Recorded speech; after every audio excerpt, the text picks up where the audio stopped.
Brooklyn, New York, a borough full of life with its diverse neighborhoods, bustling streets, and the constant hum of city life. Nestled in this vibrant environment was James Madison High School, a respected institution in the heart of the community. It was here that Latoya Harris, a 34-year-old English teacher, spent her days. She had a reputation for being tough but fair, and her students often spoke of her with a mix of admiration and fear. Latoya had a sharp tongue and a keen intellect, traits that made her a force to be reckoned with in the classroom. At home, though, things were different. Latoya lived in a modest brownstone on a quiet street, far removed from the energy of the city. Her husband, Marcus, was a long-haul truck driver, often away for days, sometimes weeks at a time. Their marriage had started with passion and love, but over the years it had grown cold. The long absences, the missed anniversaries, and the mundane routine of everyday life had taken their toll. Latoya found herself feeling increasingly isolated and unfulfilled, trapped in a life that had lost its spark. It was during one of Marcus's extended trips that Latoya first noticed Jamal Thompson. Jamal was a senior, 17 years old, with a natural charisma that made him popular among his peers. He was a star on the basketball team, tall and athletic, with a smile that could light up a room. But beneath his confident exterior, Jamal was struggling. His grades were slipping, and he was in danger of not graduating. Latoya, always one to help a student in need, offered to tutor him after school. Their sessions started out innocently enough, focused on catching up with schoolwork and preparing for exams. But as they spent more time together, Latoya began to notice things about Jamal that she hadn't before. The way his eyes lingered on her a little too long, the casual touches that sent a thrill down her spine, the way he seemed to hang on her every word.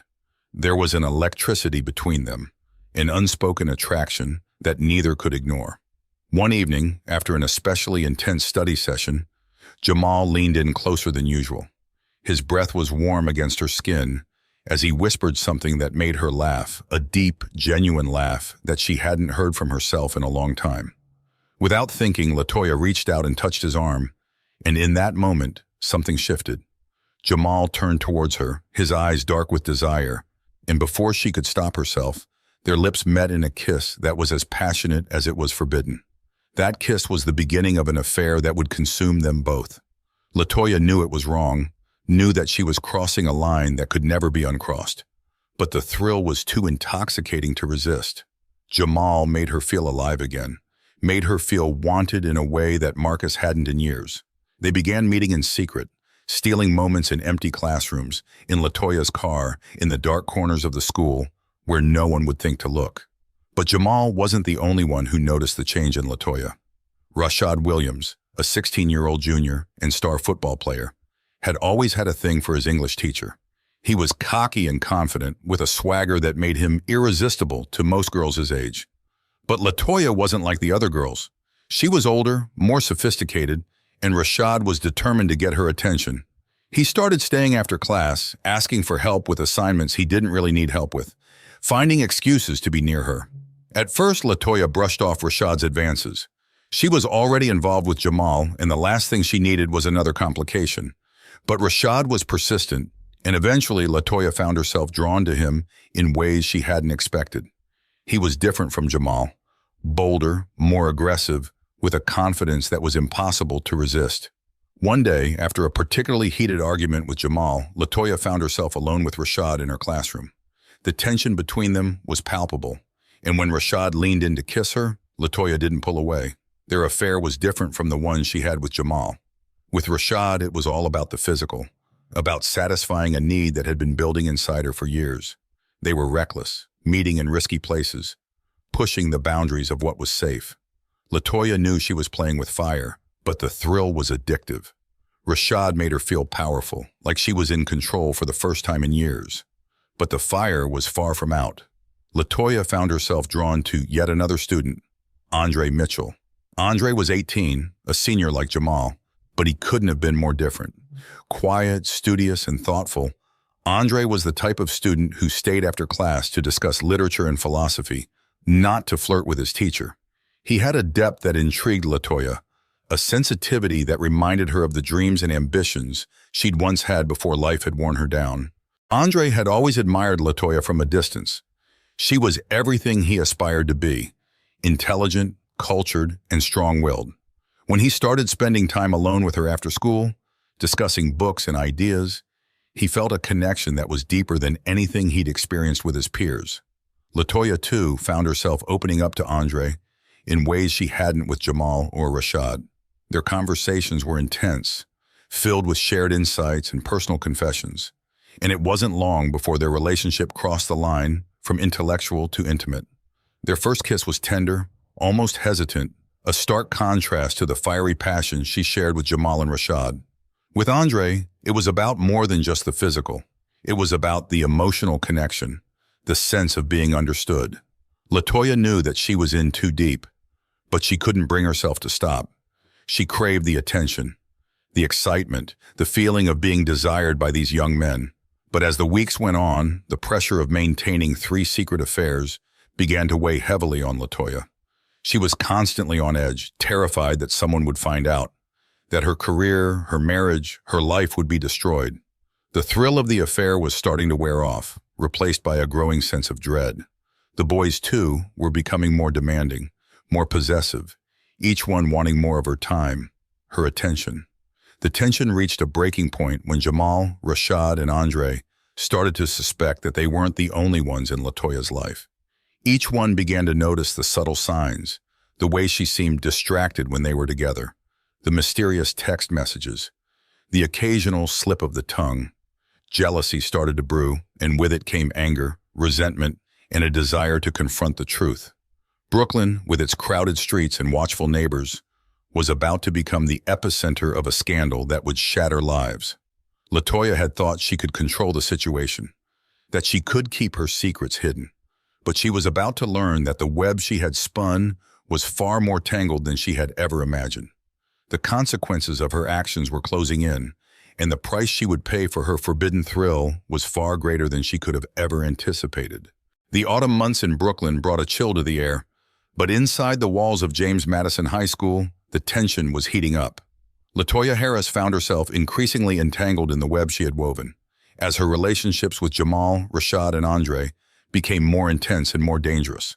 What had started as a thrilling escape from her mundane life was now spiraling out of control, and Latoya was beginning to feel the pressure.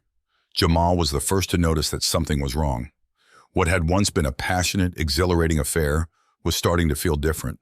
Latoya was distracted, distant even, and their stolen moments were becoming fewer and farther between. Jamal was no fool. He could tell that something or someone else was occupying her time. His suspicions grew, and with them a dark jealousy that he couldn't shake. Rashad, too, was becoming restless. He thrived on attention and wasn't used to being ignored. When Latoya began canceling their meetings, coming up with excuses that didn't quite add up, Rashad's easygoing demeanor turned sour.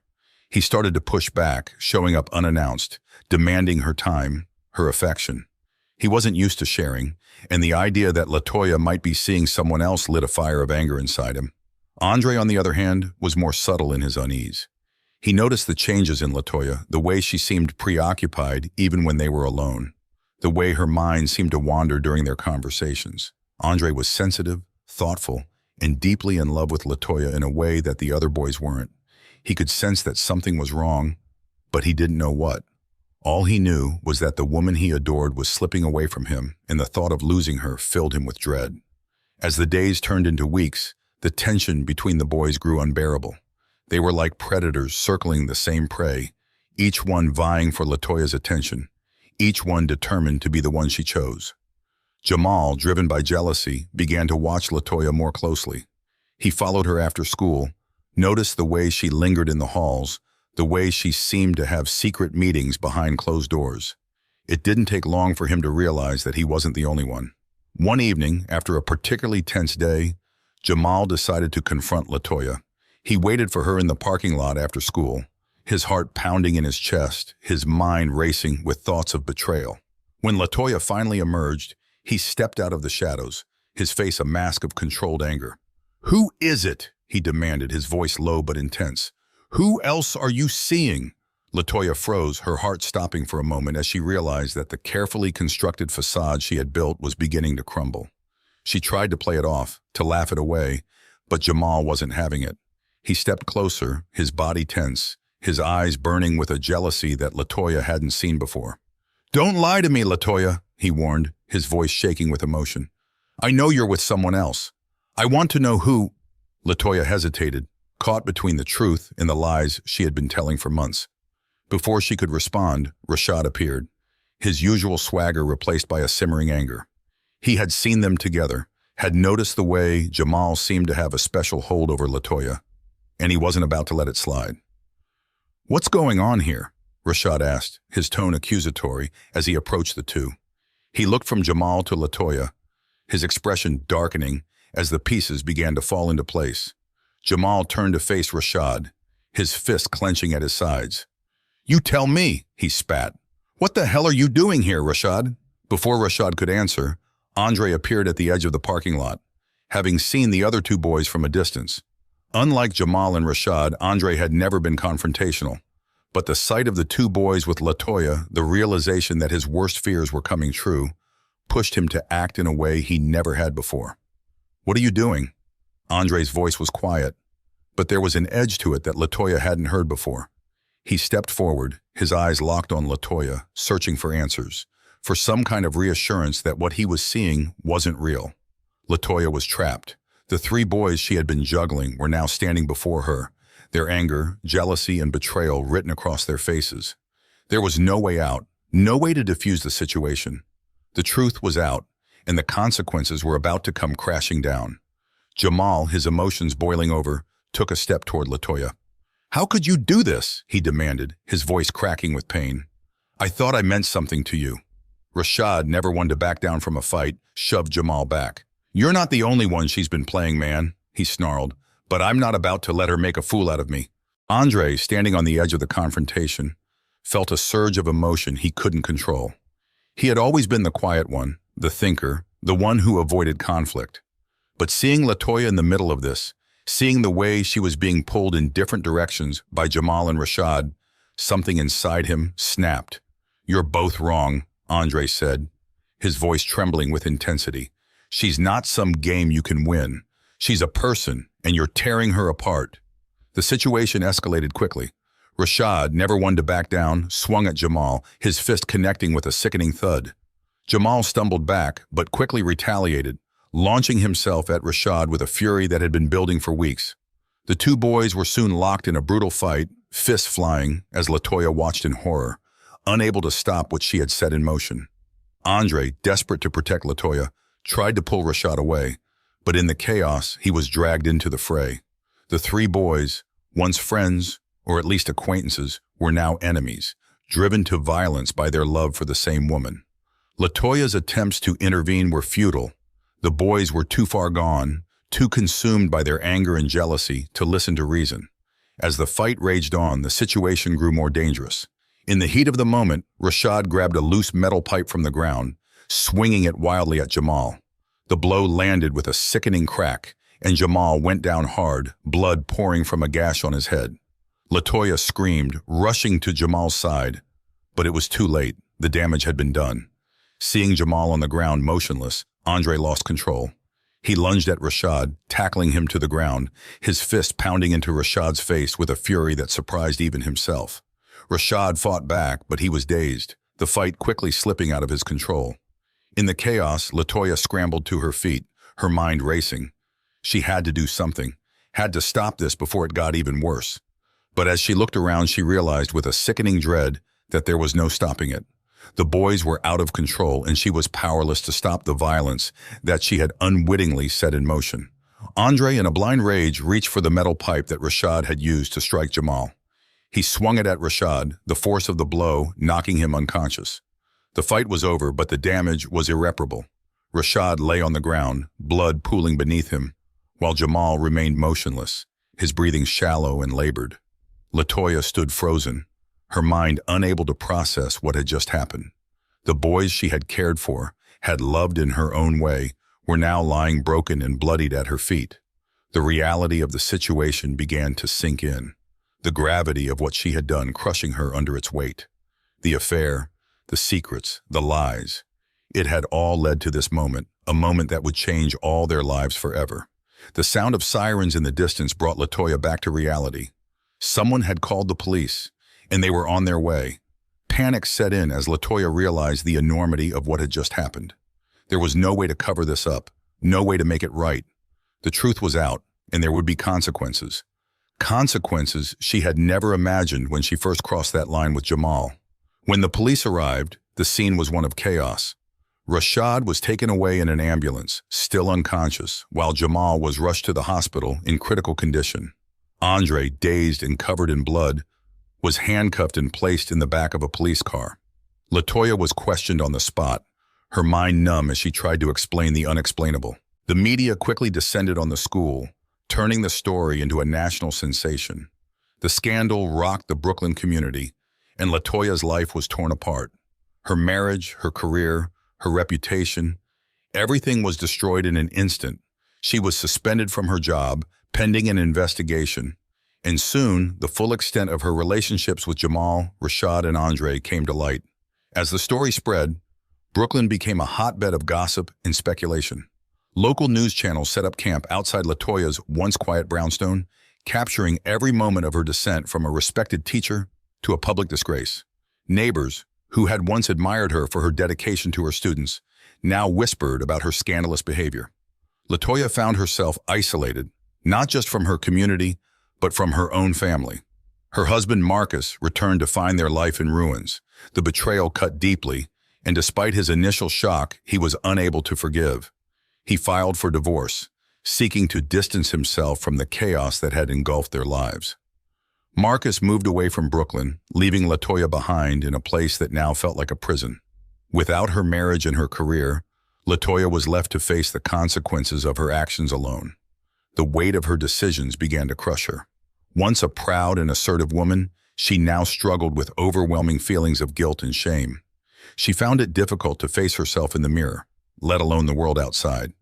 The emotional toll of the scandal led her into a spiral of depression, where she questioned every choice she had made and the life she had thrown away.